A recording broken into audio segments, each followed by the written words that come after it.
नमस्कार, मेरा नाम ज्ञानेश्वर है और आपने देखना शुरू किया है लाइव सिटीज।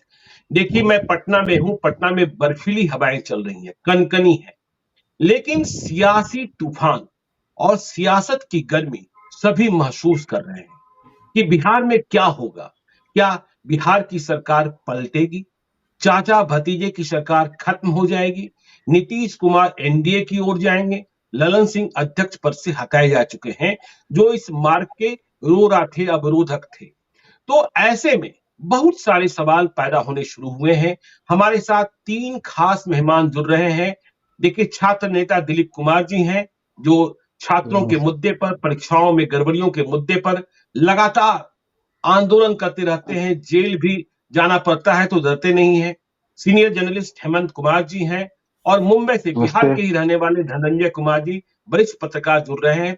देखिए, इस चर्चा को हम थोड़ा सा राजनीति से इतर ले जाना चाहते हैं, क्योंकि जब अगस्त 2022 में बिहार में चाचा भतीजे की सरकार बनी, मतलब महागठबंधन की सरकार, एनडीए से नीतीश कुमार अलग हुए, लालू यादव तेजस्वी यादव के साथ गए, कांग्रेस के साथ गए, वामपंथी पार्टियों के साथ गए। तो एक नया चेहरा और एक नया मुद्दा जिसे बिहार की दरकार थी, बिहार में रोजगार, बातें सभी करते थे।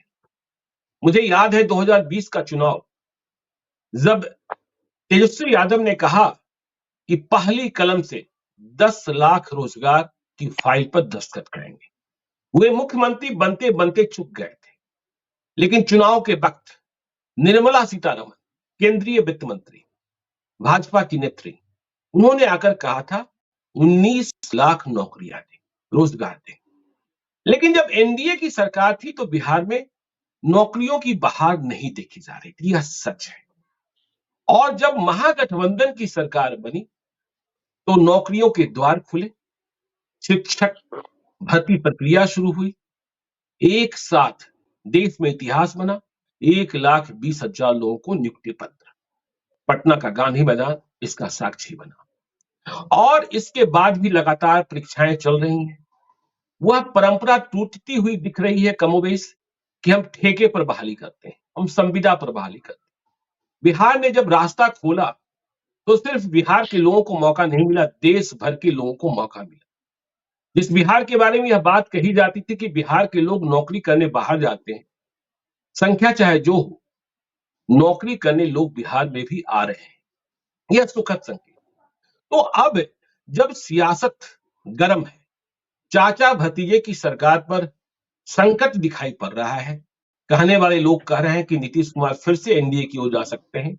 वैसे भी केंद्र सरकार के बारे में कहा जाता है, देखिए, रेलवे भर्ती कब से नहीं हो रही है। तो हम सबसे पहले छात्र नेता दिलीप कुमार जी के पास चलते हैं।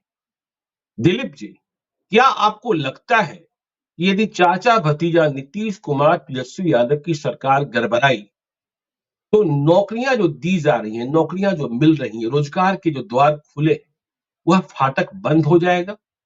बीजेपी के साथ यदि नीतीश कुमार गए तो बीजेपी पुरानी राह पर, नौकरियों के बारे में क्या अभिमत है यह भी आप समझते हैं।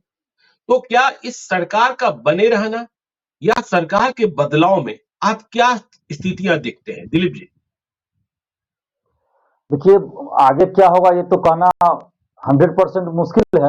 लेकिन अगर जी। पिछला रिकॉर्ड देखा जाए तो वो पिछले रिकॉर्ड के आधार पे आप ये कह सकते हैं, जिस तरह आपने ही जिक्र किया, रेलवे की वैकेंसी नहीं आ रही 2018-19 के बाद। रेलवे की वैकेंसी नहीं आई है, जबकि करोड़ों लोगों को इससे नौकरी मिलती है। बिहार के लाखों युवा उसमें नौकरी करने जाते हैं और रेलवे की वैकेंसी नहीं आई।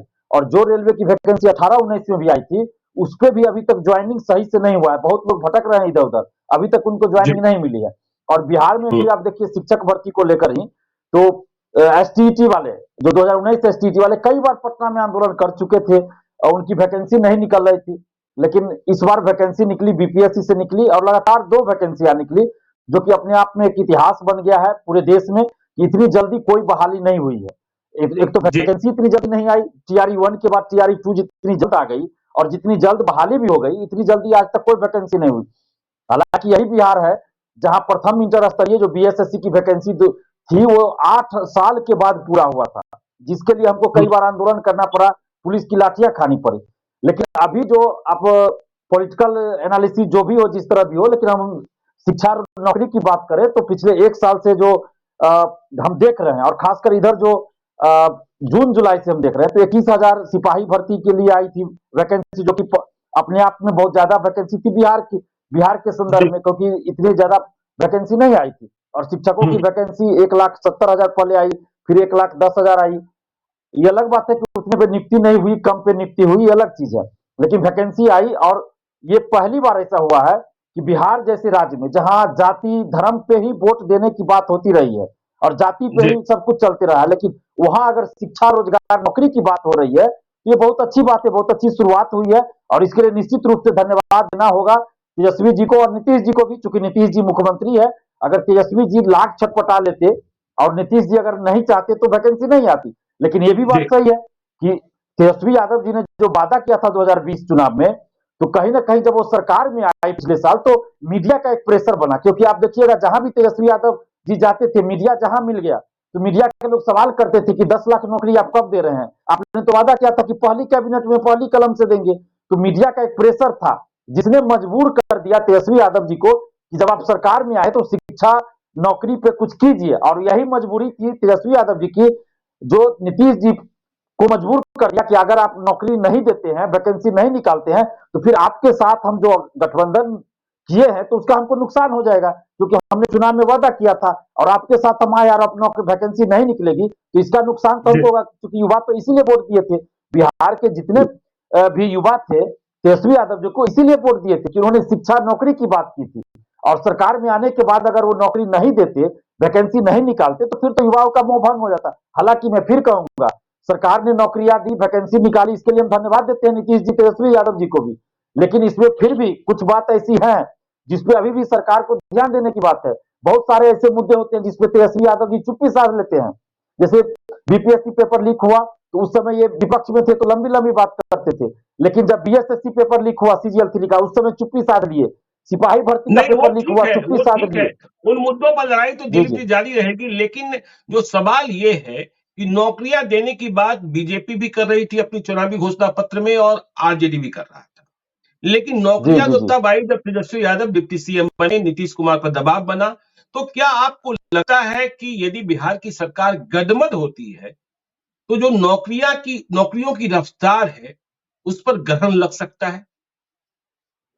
देखिए, थोड़ा बहुत असर तो बहुत पड़ सकता है, क्योंकि अगर पिछला रिकॉर्ड देखें तो इतनी ज्यादा वैकेंसियां नहीं आई है। तो रिकॉर्ड के आधार पर ही हम बात कर सकते हैं किसी के बारे में। तो पिछला रिकॉर्ड को देखकर तो यही लगता है कि असर पड़ सकता है। लेकिन एक बात यह भी है कि अब जो भी सरकार आएगी उस सरकार पे एक प्रेशर रहेगा, क्योंकि इतनी वैकेंसी निकल चुकी है, खासकर शिक्षक भर्ती, और सरकार ने ऐलान कर दिया कि हर साल शिक्षक की भर्ती करेंगे। तो आगे अब जो भी सरकार आए तो उनपे एक दबाव बना रहेगा कि अब वैकेंसी आपको देना पड़ेगा शिक्षकों की हर साल। ये अलग बात है कि अब आने वाली सरकार बना रहेगा, हो सकता है नहीं दे। जी, दबाव तो बना रहेगा। जी, हम हेमंत जी के पास चलते हैं। हेमंत जी ये कह रहे हैं दबाव बना रहेगा। नौकरियों की बात, रोजगार की बात, बेरोजगारी की बात देशव्यापी होती है, लेकिन आजकल तो धर्म का अफीम ज्यादा महत्वपूर्ण हो गया है। तो जो मूल सवाल है, चाचा भतीजे की सरकार, इसकी सलामती बिहार के बेरोजगारों के लिए कितनी जरूरत है? या यूं आप मानते हैं, देखिए आप राजनीतिक रूप से भी टिप्पणीकार हैं, समीक्षा करते रहते हैं, भाजपा के चाल चरित्र को भी देखा है, आरजेडी के चाल चरित्र को भी देखा है और जेडीयू के चाल चरित्र को भी देखा है। लालू यादव और तेजस्वी यादव में फर्क को भी समझते हैं कि तेजस्वी यादव का जो कमिटमेंट अभी नौकरियों को लेकर है, क्या सरकार बदली, दूसरी सरकार आई, एनडीए की सरकार आई, तो कमिटमेंट जारी रहेगा या फिर जो रफ्तार है किसी न किसी बहाने, जैसे रेलवे भर्ती में नियुक्तियां रुक गई, वह थम जाएगी? ज्ञानेश्वर भाई, मैं गांव में हूं और मेरे घर के बगल में एक शिक्षक का घर है जो हमारे गांव के हेडमास्टर के स्कूल में हेडमास्टर भी हैं। तो उनके घर में एक लड़की शिक्षक के रूप में जो काम कर रही है, वो किराएदार के रूप में रहती है। उसके बारे में आपको जानकर आश्चर्य होगा कि दिल्ली के रोहिणी की रहने वाली है, एक संभ्रांत परिवार की लड़की है और और वो मेरे गांव में के स्कूल में नौकरी कर रही है। ये जब मुझे जानकारी, मैं भी नहीं जानता था जब, क्योंकि हम लोग सुबह में टहलने वहलने निकलते हैं, तो एक दिन वो मेरे साथ टहल रहे थे, तो हम चर्चा के दौरान ये बात मुझे पता चली कि उनके घर में एक लड़की किराएदार के रूप में रह रही है। इसलिए रह रही है कि उसके माता पिताजी आए थे और उन्होंने कहा कि आपका गांव में कहाँ रहेगी, तो हेडमास्टर साहब का घर है ऊपर में खाली था, तो उन्होंने दे दिया। ये कितनी सुखद खबर है कि दिल्ली के रोहिणी की एक लड़की बिहार के किसी गांव के स्कूल, अकेली लड़की, अनमैरिड लड़की, अब बिहार के किसी गांव में शिक्षक की नौकरी कर रही है। हालांकि वो यूपीएससी क्रैक करना चाहती है और उसकी तैयारी कर रही थी, लेकिन वो इतने, उसका आत्मविश्वास इतना मजबूत है कि उसने ये ठाना कि नहीं, हमको जो नौकरी पहले मिलेगी वो कर लूंगी और उसके बाद आगे आगे की तैयारी करती रहूंगी। तो मैं ये बिहार के इस बदलते तस्वीर से मैं आपको अवगत कराना चाहता था, और इस तरह की ढेर सारी कहानियां बिहार के गांव में आपको मिल जाएंगी कि ऐसे लोग जो बाहर से दूसरे राज्यों से आकर यहाँ नौकरी कर रहे हैं। राजस्थान का एक लड़का जो है मेरे यहाँ पीएचसी में नौकरी कर रहा है, क्योंकि एक दिन मैं गया था तो उसमें बातचीत में मैं उसकी जो भाषा शैली थी, तो उसको सुनने के बाद मैंने पूछा कहाँ के रहने वाले हो भाई, तो उसने कहा राजस्थान का। तो मुझे खुशी हुई, चलो राजस्थान का व्यक्ति यहाँ पीएचसी में नौकरी कर रहा है, वो ये पैरामेडिकल स्टाफ के रूप में। तो खैर, तो ये जो पूरा सिनेरियो जो बदला है, ये एक सुखद स्थिति है, क्योंकि देश में जो बेरोजगारी का जो आलम है, उसमें अगर कहीं नौकरी की बहार अगर आई हुई है, तो वो ट्रेंड अगर आगे जारी रहे तो इससे बढ़िया और क्या हो सकता है। लेकिन अभी ज्ञानेश्वर भाई आप देखें कि देश में ट्रेंड क्या चल रहा है। ट्रेंड ये हो रहा है कि कैसे वोटों का पोलराइजेशन हो, हिंदुओं का पोलराइजेशन हो, और ट्रेंड ये चल रहा है कि देश में रामलला के मंदिर में प्राण प्रतिष्ठा होनी है, तो पूरे देश के पूरे गांव में, शहरों में अक्षत बांटा जा रहा है, लोगों को निमंत्रण दिया जा रहा है कि आप वहां चलिए। रोजगार का सवाल बीजेपी के लिए, आरएसएस के लिए नहीं रह गया है। अब मोदी जी ने जो वादा किया था कि हम 2 करोड़ नौकरियां देंगे प्रत्येक साल, तो 10 सालों में तो वो लगभग 20 करोड़ नौकरी देने चाहिए थी। उनके आंकड़े को आजमा लीजिए कि वो कितनी नौकरी मिली। तो उनका लक्ष्य नौकरी देना नहीं, ऐसे दौर में जबकि खास करके प्राइवेट सेक्टर में भी नौकरियों में का संकट है, छटनियां हो रही है। अभी हाल में पेटीएम में 1000 लोगों की नौकरी चली गई है, और इस दौर में आप अगर कोई स्टेट अगर लोगों को नौकरी दे रहा है तो यह सुखद स्थिति है। अब रही बात कि क्या ये चाचा भतीजे की सरकार है, उस पर ग्रहण लगता है, सरकार पलट जाती है, कुछ उलट पुलट होता है तो क्या होगा। तो निश्चित रूप से ये बिहार में रोजगार का जो मसला है, उस मसले पर संकट तो आएगा ही अगर ऐसा कुछ होता है। हालांकि मेरा मानना है कि ऐसा कुछ होने जाने वाला नहीं है। ये सरकार जो चल रही है वो जोड़ तोड़ से हटने वाली नहीं है। अब चुनाव में जब 2025 में चुनाव होगा, उस समय अगर बिहार की जनता को लगेगा कि ये सरकार हमारे लायक नहीं है तो बदल दे, अलग बात है। लेकिन अभी कोई जोड़ तोड़ से इस सरकार को हटा दे, उसकी वो संभावना दूर दूर तक मुझे दिखाई नहीं दे रही है। ये इसलिए नैरेटिव बनाया जा रहा है कि रोजगार का जो नैरेटिव तैयार हो रहा है, रोजगार पर जो लोगों का फोकस है, बहुत सारे लोगों से मैं बात करता हूं, वो कहते हैं कि नहीं नहीं, कितना भी लोग मंदिर का सवाल उठा ले, हिंदू मुसलमान का सवाल उठा ले, लेकिन अभी गांव से लेकर शहरों में युवाओं के बीच में तैयारी किस बात की है कि जो वैकेंसी आ रही है उसमें कैसे हम compete करें, कैसे अपना फॉर्म भरें, कैसे अपने आप को अपडेट करें, ये चर्चा हो रही है। तो इस चर्चा को डिरेल करने के लिए अब करना क्या है, अब नीतीश जी ललन सिंह में पटती नहीं है, ये सरकार पलट जाएगी, ये नैरेटिव पहले दिन से शुरू हुआ था जिस दिन ये सरकार बनी थी कि ये सरकार नहीं चलेगी, चाचा भतीजे में नहीं पटेगी, लालू नीतीश में नहीं पटेगी। ये करते करते ये साल 23 अब समाप्त होने वाला है। अब नया नैरेटिव हुआ कि ललन सिंह बदल जाएंगे, ललन सिंह पार्टी में तख्ता पलट करने जा रहे हैं, तो वो ऐसा कुछ दिखाई नहीं दिया। अगर ऐसा कुछ नाराजगी रहता तो नाराजगी तो किसी, अब ललन सिंह नीतीश कुमार साथ साथ आए कार्यकारिणी की मीटिंग में, उन्होंने साथ साथ वहां मीटिंग की, उन्होंने इस्तीफा दिया, उनको गुलदस्ता दिया, दोनों ने एक दूसरे को धन्यवाद दिया, फिर वो अध्यक्ष बने। तो जो प्रक्रिया है सामान्य। हाँ, रही बात राजनीति में, तो ये तो सबको पता है कि ललन सिंह से एक बार नीतीश कुमार का झगड़ा भी हुआ था। ललन सिंह 2 साल के लिए पार्टी से बाहर भी चले गए थे, 9 से 10 के बीच में। नहीं वो उसके बाद ठीक है 13 में हेमंत जी, लेकिन 13 में जी हेमंत जी लेकिन आप भी इस बात को भली भांति समझते हैं कि राजनीति में जो कई बातें कही जाती हैं खुले तौर पर, वह बातें पर्दे के पीछे सच नहीं होती। एक दिन पहले नीतीश कुमार कह बिल्कुल रहे थे बिल्कुल बिल्कुल नॉर्मल मीटिंग है, रूटीन बिल्कुल मीटिंग है। ललन सिंह कह रहे थे इस्तीफा मैं कहां दे रहा हूं, मीडिया वाले इस्तीफा तय करेंगे क्या, बीजेपी के हेडक्वार्टर में इस्तीफा लिखा जाएगा क्या, लेकिन अगले दिन इस्तीफा हो गया। तो हम चलते हैं धनंजय जी के पास। धनंजय जी मुंबई में रहते हैं, वरिष्ठ पत्रकार हैं, लेकिन हैं बिहार के और बिहार से जुड़े रहते हैं, सुबह शाम गांव बात करते हैं, नालंदा के रहने वाले। धनंजय जी, चाचा भतीजा की सरकार, रोजगार की सरकार, नौकरी की सरकार मानी जाती है, क्योंकि नौकरियों के अवसर पैदा हुए बड़ी संख्या में। और एक बात और नोटिस करने की है कि स्कूलों की स्थिति को सुधारने का प्रयास भी जारी है। के पाठक का चाहे जितना विरोध हो, राजनीतिक विरोध हो, कोई शिक्षक संगठन विरोध करना है, लेकिन एक बात तो हुई कि स्कूल में अब शिक्षक जा रहे हैं, पढ़ा रहे हैं, समय से घंटी लग रही है, छात्रों की हाजिरी ही नहीं बन रही है। पहले क्या होता था कि छात्र जाते थे केवल मध्याह्न भोजन के लिए। तो स्कूलों की स्थिति भी संभाली जा रही है, क्वालिटी ऑफ एजुकेशन की बात हो रही है, बीपीएससी से शिक्षकों की भर्ती हो रही है। तो यदि जो सियासी तूफान है और जो चर्चाएं हैं, पॉलिटिकल गॉसिप है और जो संकेत मिल रहे हैं, यदि चाचा भतीजे की सरकार गड़बड़ाई तो क्या बिहार के बेरोजगारों का जलता हुआ चिराग बुझ जाएगा? देखिए, इसका प्रमाण तो जो है देश में जो चल रहा है उससे लिया जाएगा। और जी अक्सर जिक्र आता है कि विदेशों में डंका बज रहा है और इतना इन्वेस्टमेंट आ रहा है, पूरा दुनिया जो है हिंदुस्तान आने को तैयार है। लेकिन कौन सी इंडस्ट्री लगी 10 सालों में जहां लोगों को रोजगार मिला हो? कोई जगह बताइए कि वहां इंडस्ट्री लग गई, वहां 2000 लोगों को रोजगार मिल गया। नहीं मिला। गुजरात में लगी ना, गुजरात में लगी ना, नहीं, गुजरात में लगी इतना तो बड़ा। जाके वहां देखिए तो कितने लोगों को रोजगार मिला है। गुजराती फिर वो क्यों जी चले जा रहे थे? जहाज जो पकड़ा गया, फ्रांस में रोका गया, उसमें गुजराती ही थे भागने वाले, जिनको रोका गया। हम्म, बिहारी उसमें से 2-4 भी नहीं मिला।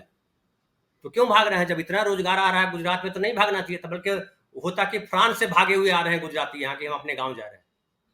जब हम्म, बिहार दिल्ली की रोहिणी की लड़की का जिक्र कर रहे हैं हेमंत भाई, तो जाहिर है वहां उसको अच्छा लगा होगा, वहां संभावना भी है। वहां देखिए क्या होता है, ये मॉडर्न युग है।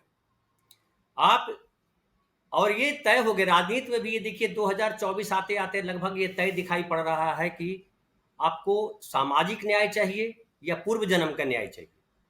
पूर्व जन्म का न्याय का मतलब होता है भगवान भरोसे होना, जो आप देख जी रहे हैं देश भर में। सामाजिक न्याय का मतलब होता है कि आपको सरकार जो है आई है वो गुड गवर्नेंस करे, वहां रोड लाए, बिजली लाए, सुरक्षा लाए, रोजगार दे। बिहार में वही देखने को मिल रहा है कि आपके वहां अपराध कंट्रोल हुआ, सड़कें अच्छी बनी, बिजली आई। नए जमाने में क्या है, बिजली और इंटरनेट 2 महत्वपूर्ण चीज है। और सुकून जी वाला जीवन होना चाहिए कि अपराध न हो। ये 3 महत्वपूर्ण है। 3 महत्वपूर्ण बिहार में अगर रोहिणी की वो लड़की आ रही है, या कई सारे लोग जो दूसरी जगह से नौकरी करने जा रहे हैं बिहार, वो क्या बतला रहा है? वो बतला रहा है कि बिहार में अच्छा माहौल है। वहां पे धार्मिक उन्माद जिस तरह से चल रहा है दुनिया देश भर में या दुनिया भर में कहिए, आजकल के तो दुनिया भर में ये चीजें चल रही हैं, वो वहां नहीं हो रहा है, नहीं होने दिया जा रहा है। और सामाजिक न्याय का जब इशू उठाएंगे, खास करके मैं एक और बात करूं कि एक जो जातीय राजनीति की बात जो की जाती रही पहले, हुई है बिहार में, जातीय राजनीति नहीं हुई है इसको हम नहीं कर सकते, लेकिन जातीय राजनीति हुई है। लेकिन आज वो भी जी जातीय राजनीति इसमें आ गया है कि वो 33% गरीब जो छटनी छांटे गए, चुने गए, वो सारी जातियों के लोग हैं। आरक्षण के नाम पे हम्म, भी आप सामाजिक न्याय वालों लोगों को गाली दीजिए कि आप जातिवाद फैला रहे हो। लेकिन जब 33% की गणना होती है और कहा जाता है कि ये 33% जो लोग हैं इनको स्वरोजगार के लिए हम 2 लाख रुपए देंगे, ये कम से कम कागज पे तो लिख रहे हैं, कब देंगे, कब तक देंगे, उसकी योजना बनाएंगे वो।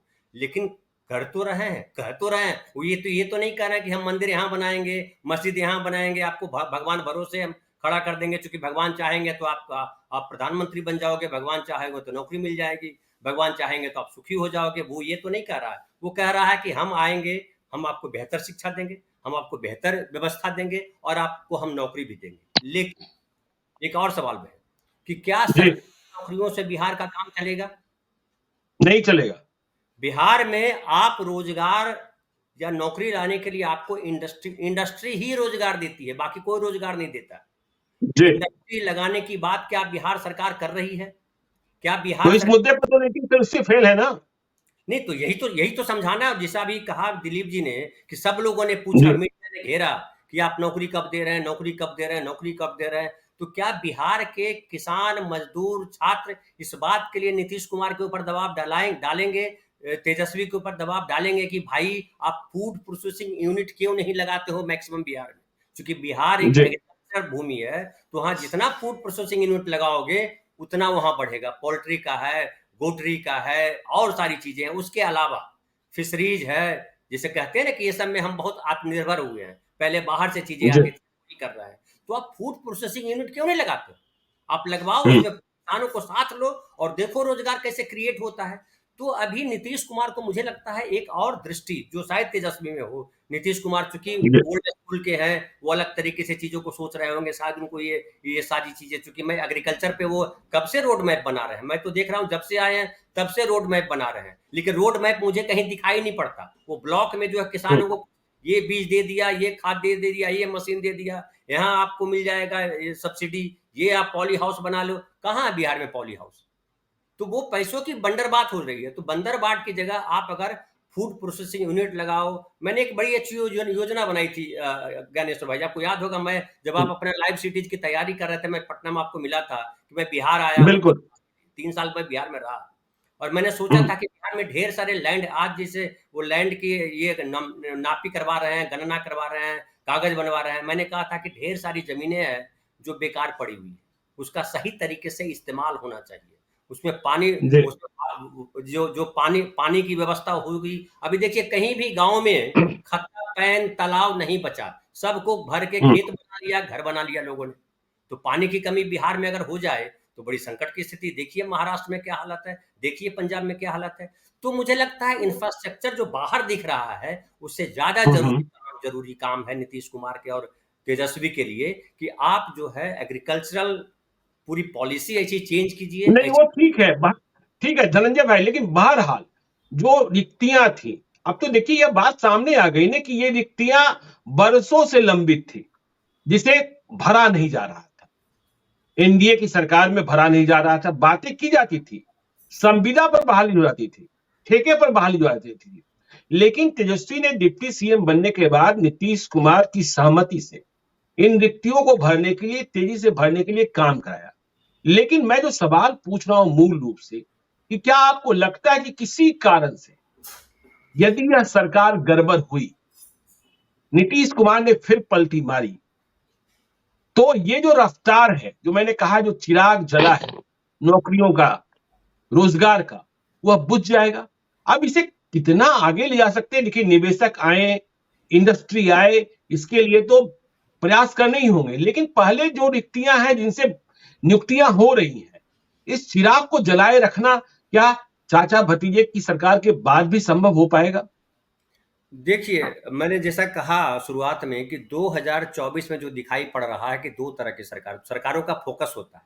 एक सरकार का फोकस जी, है जिसके लिए धर्म इंपॉर्टेंट है कि वो कहाँ-कहाँ हम्म, मंदिर बनाना है। आप उत्तर प्रदेश, मध्य प्रदेश, जी, ये सारे स्टेट जाकर के देख लीजिए। उत्तर प्रदेश सबसे बड़ा नमूना है। तो जब फोकस बदल जाएगा तो फिर आपको मुसलमानों से नफरत, यहाँ मंदिर बना हम्म, देना है, यहाँ कर देना है, वो हो जाएगा। तो जाहिर है ये जो सरकार है, नीतीश और तेजस्वी की सरकार है, ये जब रहेगी तभी नौकरियों की बात होगी, तभी आप शांति से काम कर सकेंगे, तभी आप रोजगार लगा सकेंगे। न्याय जरूरी है ज्ञानेश्वर भाई। कोई भी विकास के लिए न्याय का जी, शब्द जब तक नहीं है हम्म। तब तक विकास नहीं आएगा। जी। तो चलिए मैं फिर से आता हूं दिलीप जी के पास। दिलीप जी कह रहे हैं न्याय जरूरी है और जब तक न्याय नहीं मिलेगा तब तक रोजगार नहीं आएगा। तो आपने भी कहा कि रफ्तार कम हो सकती है। तो ऐसे में तेजस्वी यादव से और क्या उम्मीदें कर रहे हैं कि देखिए जब सरकार संकट में पड़ रही है या सरकार संकट में पड़ सकती है, तो तेजस्वी को अपनी रफ्तार और कितनी तेज करनी चाहिए और वह कौन सा नजीर बना देना चाहिए जो आगे आने वाली सरकार के लिए भी कि हाँ तेजस्वी यादव ने इसकी शुरुआत कर दी थी, चाहे सरकार जो भी हो, चाहे 2024 में सरकार पलटे या 2025 में परिवर्तन हो, छात्र क्या चाहते हैं? आप तो छात्रों की बात करते हैं, क्या उम्मीदें कर रहे हैं इस सरकार से, और यदि सरकार बदली तो उससे? कि हम लोगों की यही उम्मीद है और मांग भी है कि जिस तरह शिक्षक भर्ती हुई है उसके लिए काबिले तारीफ है। बिहार सरकार, नीतीश जी, तेजस्वी जी की तारीफ हर कोई कर रहे हैं, हम भी कर रहे हैं।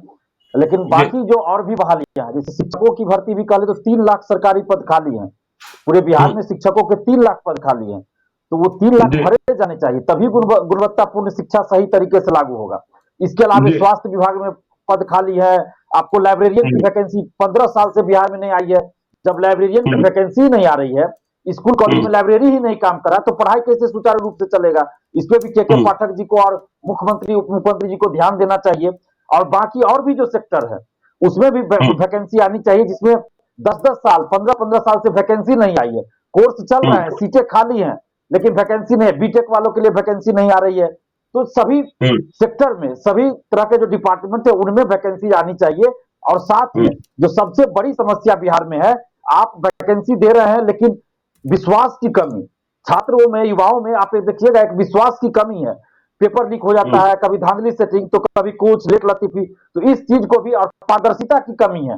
आप देखिएगा कि बिहार में कोई भी वैकेंसी हो, बीपीएससी में बहुत पारदर्शिता लाई गई है। जब से हम लोग पिछले बार आंदोलन किए तो हर चीज बता दिया जाता है, लेकिन आप देखिए दरोगा बहाली, सिपाही बहाली, या बीएसएससी बिहार कर्मचारी चयन आयोग हो, या और कोई बहाली हो, इसमें किसी तरह की कोई पारदर्शिता नहीं है। ना आंसर बताया जाता है परीक्षा के बाद, न मार्क्स अभ्यर्थियों के बताए जाते हैं, न ही प्रश्न पत्र परीक्षा के बाद दिए जाते हैं। ये अलग बात है कि परीक्षा के बाद प्रश्न पत्र और आंसर उसका वायरल हो जाता है सोशल साइट्स पे, यानी कि पेपर लीक हो जाता है।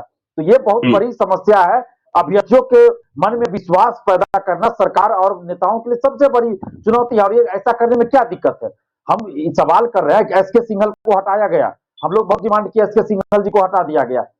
बाकी जो भर्ती आयोग है उसमें भी, और सिपाही बहाली हो, सब में पारदर्शिता क्यों नहीं लाई जा रही है? क्यों नहीं अभ्यर्थियों की बात को वहां के चेयरमैन सुनते हैं? जिस तरह आप देखिए अभी बीपीएससी के चेयरमैन 1 साल से जो है अतुल प्रसाद जी, कम से कम इतना है कि अभ्यर्थियों की मांग को सुनते हैं, हम लोगों से मिलते हैं, बातों को सुनते हैं, बहुत सारी चीजों को लागू करते हैं। बाकी जो भर्ती आयोग है वो किसी से मिलते ही नहीं है। ऐसा लगता है कि अभ्यर्थी, स्टूडेंट्स यहाँ पे मतलब स्टूडेंट्स नहीं है, कोई गुंडा है, तानाशाह है, या फिर क्रिमिनल है, आतंकवादी है। तो ये लोकतांत्रिक प्रक्रिया अपनाना होगा। चूंकि आप भर्तियों की बात कर रहे हैं, तो सबसे पहले तो भर्ती आयोग को लोकतांत्रिक होना चाहिए। उनके चेयरमैन, परीक्षा नियंत्रक, सेक्रेटरी जो भी है, उनको ईमानदार होना चाहिए, उनको अभ्यर्थियों की मांग को सुनना चाहिए। और बाकी और भी सेक्टर है, जैसे फैक्ट्रियां लगनी चाहिए। मैं इलाज के सिलसिले में दिल्ली एम्स जाता हूँ, पिछले साल भी गया था, पिछले साल जनवरी में ही मेरा सर्जरी हुआ था।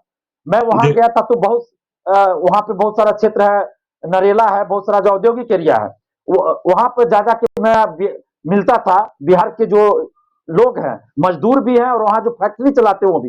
एक बात जानकर बहुत आश्चर्य हुआ कि वहां फैक्ट्री में काम करने वाले बिहारी हैं, फैक्ट्री जिनका है वो भी बिहारी है, और वहां से जो सामान की ढुलाई होती है, जो सामान ले जाते हैं, वो भी बिहारी ले जाते हैं। सिर्फ वो जमीन और वो मकान दिल्ली वालों की या किसी और की। आप सोचिए कितने बड़े माने आश्चर्य की बातें, विडंबना है कि फैक्ट्री लगाने वाला बिहारी, फैक्ट्री चलाने वाला बिहारी, मजदूर बिहारी, और फैक्ट्री में जो सामान तैयार हुआ उसको ले जाने वाला बाहर बिहारी। सिर्फ जमीन और मकान दूसरे लोग का है। तो क्या ये चीज बिहार में नहीं हो सकता?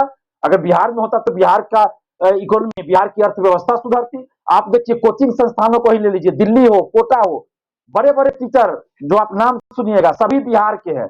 बिहार के स्टूडेंट्स कोटा में, दिल्ली में जाकर तैयारी करते हैं, चाहे वो मेडिकल इंजीनियरिंग के लिए कोटा जाए, यूपीएससी बीपीएससी के लिए दिल्ली जाए। यहाँ के अभ्यर्थी स्टूडेंट वहां जाकर पैसा खर्च करते हैं, मकान मालिक को पैसा देते हैं, सामान खरीदते हैं, खाना खाते, कुछ भी करते, कोचिंग फी देते, पैसा वहां खर्च हो रहा है, वहां की अर्थव्यवस्था मजबूत हो रही। अगर वही चीज बिहार में हो जाता तो बिहार की इकोनॉमी अच्छी, बिहार की अर्थव्यवस्था सुधरती, यहाँ का पैसा यहीं खर्च होता, सबको इससे फायदा होता। तो ये चीज हमारे नेताओं को और मुख्यमंत्री उप मुख्यमंत्री जी को सोचना पड़ेगा कि हम क्यों नहीं यहाँ उस तरह से व्यवस्था कर सकते हैं, और फैक्ट्रियां यहाँ क्यों नहीं लग सकती है। वहां जो फैक्ट्री चलाते हैं वो लोग बोलते हैं कि बिहार में हम फैक्ट्री लगा भी देंगे तो हमें नुकसान हो जाएगा, क्योंकि वैसी सुविधा सरकार हम लोग को नहीं दे रही है, वैसा माहौल नहीं बनाया जा रहा। तो बिहार में अगर, हालांकि आप अभी चर्चा हो रही थी कि फैक्ट्री लगाने के लिए, अब मैं बताना चाहूंगा कि 2008 या 10 2008 या 10 की बात होगी, मुख्यमंत्री नीतीश कुमार जी ने बहुत बड़ा ग्लोबल समिट किया था कृषि मेमोरियल हॉल पटना में, जी करोड़ों अभी रुपया भी उस हुआ पर है। खर्च हुआ था। अभी भी हाल में हुआ है, लेकिन क्या होता है, चर्चा हो जाती है, अखबारों में छप जाती है, मीडिया में चलती है कि ये होगा, लेकिन बाद में पता चलता है कि उस समिट का कोई फायदा बिहार वासियों को नहीं हुआ, उल्टे और नुकसान हो गया कि उतना खर्च हो गया आयोजन में। तो क्या इसके पीछे कोई बड़ी वजह है बिहार की? मैं सत्ता पक्ष या विपक्ष की बात नहीं कर रहा हूं, लेकिन एक बात जी जो मुझे पता चली, बिहार से बाहर के लोग भी बताते हैं और बिहार के लोग भी बताते हो, उद्योग चलाते हैं वो लोग, कि कहीं ऐसा तो नहीं कि बिहार के सत्ता पक्ष विपक्ष के सभी नेता मिलकर ये अंदर अंदर ये तो नहीं कर रहे कि बिहार के बाहर जो फैक्ट्रियां चला रहे हैं वो इन लोगों को कहीं ऐसा तो नहीं कि बिहार में फैक्ट्री खोलने से रोक रहे हैं? क्योंकि अगर बिहार में फैक्ट्रियां खुल जाएगी चलिए तो आप ठीक है। सोचिए कि कौन रोक रहा है गुजरात कौन, या कहीं देखिए भी। ये तो बहस का विषय है दिलीप जी। मैं हेमंत जी के पास आता हूं। जी जी हेमंत जी देखिए, एक बात जब उद्योगों की बात हुई है, निवेश की बात हुई है, हमने जब रोजगार की बात की, तो देखिए जब एनडीए की सरकार थी और शाहनवाज हुसैन एक डायनेमिक लीडर है, बिहार के उद्योग मंत्री बने, तो हमने यह बात नोटिस की कि बिहार में निवेश के प्रति जो देश के बड़े उद्योगपति हैं, बड़े बिजनेसमैन हैं, उनकी दिलचस्पी बढ़ी थी और कई जगहों पर शुरुआत हुई, कुछ उद्घाटन भी हो गए, कहीं कहीं प्रोडक्शन भी स्टार्ट है, लेकिन फिर से उस मुद्दे पर यह सरकार पिछड़ती हुई दिखाई पड़ी जो शहनवाज हुसैन ने शुरुआत की थी। तो इस पर भी आप ध्यान दीजिएगा और अपनी चर्चा रखिएगा, बात कीजिएगा। दूसरी बात जो उन्होंने बुनियादी सवाल उठाए कि नौकरियां तो आप दे रहे हैं, लेकिन ट्रांसपेरेंसी का अभाव, पेपर लीक हो जाता है। सिपाही भर्ती परीक्षा में क्या हुआ? परेशान तो परीक्षार्थी होते हैं, दरोगा परीक्षा को लेकर भी इतनी चर्चा है। तो इन सब चीजों से तेजस्वी यादव, नीतीश कुमार को निपटना चाहिए ना, क्यों नहीं निपटते हैं? एसके सिंघल को हटा ज्ञानसो दिया भाई गया, लेकिन जी ज्ञानसो भाई, सबसे बड़ी बात तो ये है कि आपको मैं धन्यवाद देता हूं कि आपने कम से कम ये रोजगार वाला, नौकरी वाला पहलू लेकर के अपने चर्चा में आए हैं, क्योंकि और तेजस्वी यादव को खास करके हम सब लोग समझ रहे हैं कि तेजस्वी यादव का जो कमिटमेंट था उस पर ये सरकार आगे बढ़ रही है। तो एक जो नैरेटिव जो बनाया जाता है जंगल राज वाला, कि देखिए ये जंगल राज वाले लोग हैं, तेजस्वी यादव, लालू यादव और उनकी पार्टी। तो ये नैरेटिव इसके जरिए टूट रहा है और ये यही इसी इसी वजह से जो अपोनेंट है उनके, यानी कि जो बीजेपी है, उसको इसी वजह से ये डर लग रहा है कि ये जो नैरेटिव सेट होगा तो यहाँ बिहार में हमारा वो नैरेटिव नहीं चलेगा। और बिहार को क्रैक करना बीजेपी के लिए बहुत बड़ी चुनौती है। राजनीतिक रूप से बिहार एक ऐसा सूबा है जहां से जो एक तरह से देश की राजनीति को वो दिशा देता है। तो ऐसी स्थिति में बिहार, जहां 40 लोकसभा की सीटें हैं आज की तारीख में, उसमें से एक सीट को छोड़कर सारी सीटें वो उस पुराने रिजल्ट के हिसाब से देखेंगे तो सब एनडीए के पास था। तो उस लिहाज से यहाँ बीजेपी चाहे कि हमको बहुत बड़ा ये मिले, लेकिन आप देखिए कि आपको छोड़ करके बाकी का कितना कौन सा ऐसा मीडिया है, चाहे सोशल मीडिया है, मेनस्ट्रीम मीडिया में इस मुद्दे को ये चैंपियन किया जा रहा है? नहीं किया जा रहा है। वो सारा चैंपियनशिप किस बात पर है? नीतीश लालू, नीतीश ललन, नीतीश तेजस्वी, इसी के इर्द गिर्द घूम रहा है सारा नैरेटिव। उसके बाद जो है मंदिर वाला मुद्दा जो है उसको लेकर के, नौकरी वाला सवाल इसमें दबता जा रहा है। तो इससे ये होता है कि ये दिखाई देता है कि कैसे आप नैरेटिव बदल रहे हैं। लेकिन मुझे लगता है कि बिहार के लोगों में, जो हम लोग गांव में भी मैं ज्यादा समय देता हूं, तो ये लग रहा है कि बिहार के लोगों में ये नौकरियों को लेकर के एक सकारात्मक माहौल बना है। और ये दुर्भाग्य होगा अगर ऐसा कुछ होता है कि सरकार पलट जाती है, सरकार बदल जाती है, तो निश्चित रूप से चीजें, एजेंडा वो दूसरा चलाएगा, एजेंडा नौकरी का नहीं रहेगा। उस समय एजेंडा दूसरा बनना शुरू हो जाएगा। जैसा कि मैंने पहले भी कहा कि मैं आशान्वित हूं कि ऐसा कुछ 24 में नहीं होने जा रहा है। चुनाव में क्या होगा वो अलग बात है, लेकिन ये दुर्भाग्यपूर्ण होगा अगर ऐसा कुछ होता है तो। दूसरी ओर, जहां तक कि आपने बात की कि ट्रांसपेरेंसी की, अभी दिलीप जी ने कहा बीपीएससी ने जो काम किया है, अतुल प्रसाद ने जो काम किया है, मैं समझता हूं कि उसकी जितनी प्रशंसा की जाए कम है। नहीं, उन्होंने इतना उन्होंने भी तारीफ की। हाँ, वही वही मैं भी कह रहा हूँ कि दिलीप जी जो बात कर रहे हैं उसी को मैं आगे बढ़ा रहा हूँ कि वो सरकार का प्रयास, उसके चेयरमैन का प्रयास, और उन्होंने उसको फुल प्रूफ बना दिया। मेरे एक ये बहुत नजदीकी मित्र वहां बीपीएससी में है, और मैंने उनसे बहुत बातचीत की, और उन्होंने हमको जो समझाया, उन्होंने कहा कि यहाँ परिंदा भी चाहेगा तो पर नहीं मार सकता है, और मैं उनकी बात से कन्विंस हुआ। वो सिस्टम ऐसा फुल प्रूफ बनाया गया है। अभी सिंघल साहब पर जो कार्रवाई हुई है, ये इस बात को दिखाता है कि सरकार को लग रहा है कि ऐसे लोगों को तरजीह नहीं दिया जाए। सिंघल साहब के बारे में हमारे और आपके पास ढेर सारी कहानियां हैं, उस पर चर्चा का जी समय नहीं है। लेकिन अगर ये कार्रवाई हुई है तो यह बड़ी बात है कि कार्रवाई हो रही है, और सही बात है कि ऐसे बहुत सारे मगरमच्छ अभी भी बहुत से भर्ती आयोगों में बैठे हुए हैं, जिनके खिलाफ कार्रवाई होनी चाहिए। जो इस तरह की खास करके नौकरियों में बाधा उत्पन्न होती है उससे, और एक तरह से पूरा बाजार खोल करके ये लोग रखते हैं। तो ये मुझे लग रहा है कि बीपीएससी और सिंघल वाली कार्रवाई, बीपीएससी में जो फुल प्रूफ अरेंजमेंट हुआ है और सिंघल पर जो कार्रवाई हुई है, उससे सरकार की मंशा पर मुझे थोड़ा ये जो है, ये लग रहा है कि सरकार सही दिशा में काम कर रही है, और आगे और उनके सामने बड़ी चुनौती है कि कैसे करेंगे। दूसरी बात, जो ठीक है। शाहनवाज भाई के समय में यह काम शुरू हुआ था उद्योग के क्षेत्र में, निश्चित रूप से वो प्रशंसनीय काम था। पूरे बिहार में काम दिखाई दे रहा था। चाहे आप पटना में खादी मॉल देख लीजिए, कहीं नहीं दिखता था। वो गांधी मैदान के किनारे में था, लेकिन वो विजिबल नहीं था। आज अगर विजिबल अगर है वो, तो मुझे लगता है कि उस शाहनवाज हुसैन को उसके लिए धन्यवाद देना चाहिए। और बाकी जगह, जो जैसे मैं मुजफ्फरपुर का रहने वाला हूँ, मुजफ्फरपुर जी में बेला में जो औद्योगिक इलाका है, उस इलाके में जो काम हो रहा है, वहां जो उद्योग धंधा लग रहा है, वो उस पीरियड में शुरू हुआ था, और मुझे लगता है कि अभी भी वो चल रहा है। और जो अभी वर्तमान में मंत्री हैं समीर महासेठ, तो वो भी हमको लगता है कि उद्योग को लेकर के चिंतित रहने वाले मंत्री हैं। अब प्रयास कर उसमें रहे हैं। हाँ, कहाँ कुछ गतिरोध पैदा हुआ है, उसकी एग्जैक्ट जानकारी मेरे पास नहीं है, लेकिन विजिबिलिटी आई शाहनवाज हुसैन के कार्यकाल में, और मुझे वो कहीं कहीं दिख रहा है। और कहीं अगर उसमें कोई कमजोरी, कोई गतिरोध आया होगा, तो उसकी जानकारी मुझे नहीं है। लेकिन मुझे लगता है कि इस दिशा में जो काम हो रहा है, वो निश्चित रूप से प्रशंसनीय है, और ये बिहार के चलिए, युवाओं के मैं लिए धनंजय जी के पास जाता हूँ। मैं धनंजय जी के पास चल रहा जी हूँ। धनंजय जी, देखिए, हेमंत जी ने एक बात कही, और यह बात की जानी भी चाहिए कि तेजस्वी यादव नए जमाने के, नई सोच के नेता हैं। मतलब वे 1990 से 2005 वाले लालू यादव नहीं है, जिस जमाने को जंगल राज कह दिया जाता था, या आज भी कहा जाता है, कि वो एक नया नैरेटिव सेट कर रहे हैं। और जब नौकरियां दी गई, तो ऐसा नहीं हुआ कि सिर्फ मुसलमान और यादव को नौकरी मिली। जाति नहीं देखी गई, आरक्षण व्यवस्था जो है वो तो है ही है, लेकिन ये आरोप नहीं लगा कि हाँ, नौकरी सिर्फ मुसलमानों को मिल रही है या यादवों को मिल रही है। लाभान्वित सभी हुए। तो तेजस्वी यादव का यह प्रयास, इसे किस रूप में आप देखते हैं, और आगे इसकी आवश्यकता कितनी है? देखिए, ये बड़ा सकारात्मक है, और तेजस्वी यादव खास करके दूसरे राउंड में जब से आए हैं, मैं देख रहा हूँ कि जी। पूरा आरजेडी भी बहुत बैलेंस चल रही है। और हम्म। इस बात का, आरजेडी का नेतृत्व इस बात का ख्याल रख रहा है कि काम होना चाहिए। और तेजस्वी एक सुलझे हुए नेता हमको दिखाई पड़ते हैं। मतलब युवा हैं, लेकिन मुझे लगता है उस आदमी के पास दृष्टि है। उस आदमी को जी। समझ में आता है कि कैसे हम्म। काम किया जा सकता है। राजनीति कैसे की जाती है एक अलग विषय है, लेकिन काम कैसे किया जाता है वो तेजस्वी को मुझे दिखाई पड़ता है।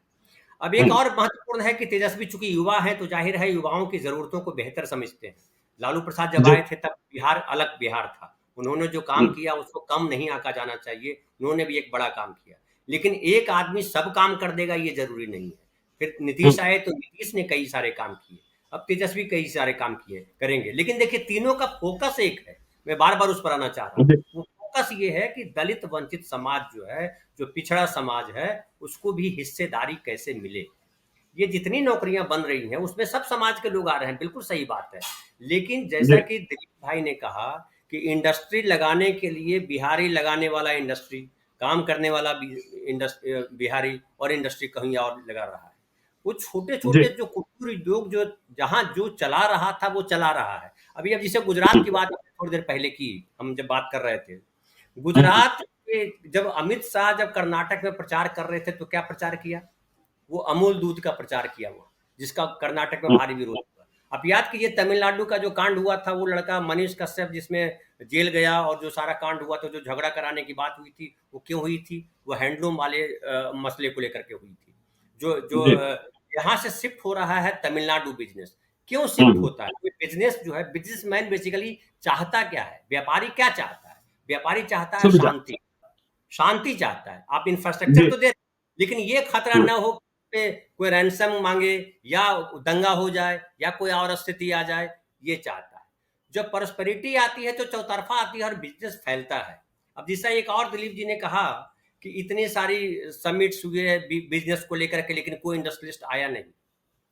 भाई दिलीप जी, पूरे देश में नहीं आया है पिछले 10 सालों में। क्यों नहीं आया? क्योंकि देश में जिस तरीके का आंदोलन चल रहा है, जिस तरह से नफरत की ज्वार है, आपको क्या लगता है कि मणिपुर में जो हुआ उसको देख करके कोई अमेरिका से, कोई फ्रांस से, कोई लंदन से यहाँ इंडस्ट्री लगाने आएगा? हाँ, एक मीडिया उनके पास है, तो मीडिया उस तरीके से प्रचार करता है। जैसा कि कहा ज्ञानेश्वर भाई आपने कि वहां तो इंडस्ट्री जी। लग रही है। अब वहां देखिए, ये अग्रवाल साहब जो है, वो पटना के हैं, आप जानते होंगे, वेदांता वाले, अनिल अग्रवाल, वेदांता। पटना के हैं। तो जी। वो सेमीकंडक्टर का वहां लगने जा रहा था फैक्ट्री, बड़ा हल्ला हुआ, सेमीकंडक्टर का लग रहा है, सेमीकंडक्टर बहुत बड़ी चीज है, लेकिन क्या जी। हुआ? फ्लॉप हो गया, वो वापस लौट गया। तो ऐसी कई सारी चीजें हैं। सबसे महत्वपूर्ण है कि आपको शांति व्यवस्था कायम करनी पड़ेगी। आपके जो देश के नागरिक हैं उनके बीच एक जो है न्याय वाला भाव डेवलप करना पड़ेगा, जो इस बीजेपी शासनकाल में 10 साल में नहीं हुआ। और वो नीतीश कुमार हो या तेजस्वी हो, तेजस्वी भी इस बात को समझ रहे हैं कि भाई जब जी। तक हम इंफ्रास्ट्रक्चर तो आपने डेवलप कर दिया, कि आपने बिजली ला दी, एक बहुत बड़ा काम कर दिया, इंटरनेट लगाइए। देखिए, आधुनिक युग के 2 महत्वपूर्ण हथियार हैं, एक बिजली और एक जो है इंटरनेट। आज इंटरनेट जी। पे बैठ करके आप मुझसे मुंबई में बात कर रहे हैं, मैं किसी से अमेरिका में बात करता हूं, वहां जाने की जरूरत नहीं है। ये कितनी बड़ी सहूलियत हो गई है। सिनेमा में पटना के कई सारे लड़के जो हैं वो हॉलीवुड की फिल्मों के लिए सीजी कर रहे हैं, ये आप जानते हैं इस बात को। तो कहीं से कुछ जी। किया जा सकता है, लेकिन ये तब होगा जब वहां पे इंफ्रास्ट्रक्चर के नाम पे जो बिजली है, जो सड़क है, जो शांति है, ये बहाल होगी। और ये बहाल होगी तो अपने आप सुंदरता आएगी लौट करके। जैसे नौकरियों के लिए लोग आए हैं, वैसे बाकी चीज इंडस्ट्री के लिए भी आएंगे, लेकिन इंडस्ट्री अभी देश में ही नहीं आ रहा है, क्योंकि अशांति के माहौल है। तो जो बार बार आप जिस पे ध्यान दे रहे हैं कि तेजस्वी की सरकार अगर जाती है, नीतीश तेजस्वी की, तो क्या होगा? तो जाहिर है उत्तर प्रदेश होगा। उत्तर प्रदेश में जिस तरह की चीजें चल रही हैं, सांड घूमेंगे वहां पे। अब जैसे बिहार में नीलगाय की समस्या बहुत बड़ी समस्या है, हम लोग जी। के गांव तक नीलगायें आ गई हैं। तो किसानों के लिए क्या कर रहे हैं नीतीश कुमार? और मैं बार बार इस पे आ रहा हूं कि किसान जो है बहुत बड़ा क्षेत्र है, किसानों के लिए, एग्रीकल्चर के लिए बिल्कुल ध्यान नहीं है, अभी भी ध्यान नहीं है। वो आप फॉर्मली आप बोल देते हो, लेकिन उसको लेकर के जो काम किया जा रहा है उस सेक्टर में बहुत सारा काम है, और चलिए, वही काम तो आएगा। नीतीश आप कुमार बड़ी को इंडस्ट्रीज ध्यान देना चाहिए। जी धनंजय जी, समय की कमी है। नीतीश कुमार को ध्यान देना चाहिए, बिहार सुंदर बने, यह हम सभी बिहारी चाहते हैं। चाहे पटना में बैठे हों, चाहे मुजफ्फरपुर में बैठे हों, चाहे मुंबई में बैठे हों, चाहे वॉशिंगटन में बैठे हों। तो इसी कारण हमने आज चर्चा करी बिहार में नौकरियों की, रोजगार की, क्योंकि यह बहुत ही जरूरी मुद्दा है। इससे घर चलता है, बाकी चीजों से घर नहीं चलता है, इससे पेट चलता है। तो इन मुद्दों पर हम आगे भी बने रहेंगे, जो जरूरी मुद्दे हैं हम उठाते रहेंगे। जैसा हेमंत जी ने कहा कि जन सरोकार के मुद्दों को उठाया जाना चाहिए, हम इसका समर्थन करते हैं। तो चलते चलते हम अपने दर्शकों से कहते हैं कि यदि अब तक आपने हमारे यूट्यूब चैनल लाइव स्ट्रीम को सब्सक्राइब नहीं किया है तो जरूर कर लीजिएगा, और यदि इस वीडियो को फेसबुक पेज के माध्यम से देखें तो पेज को लाइक कीजिएगा, ट्विटर पर भी हमें फॉलो कीजिए। धन्यवाद।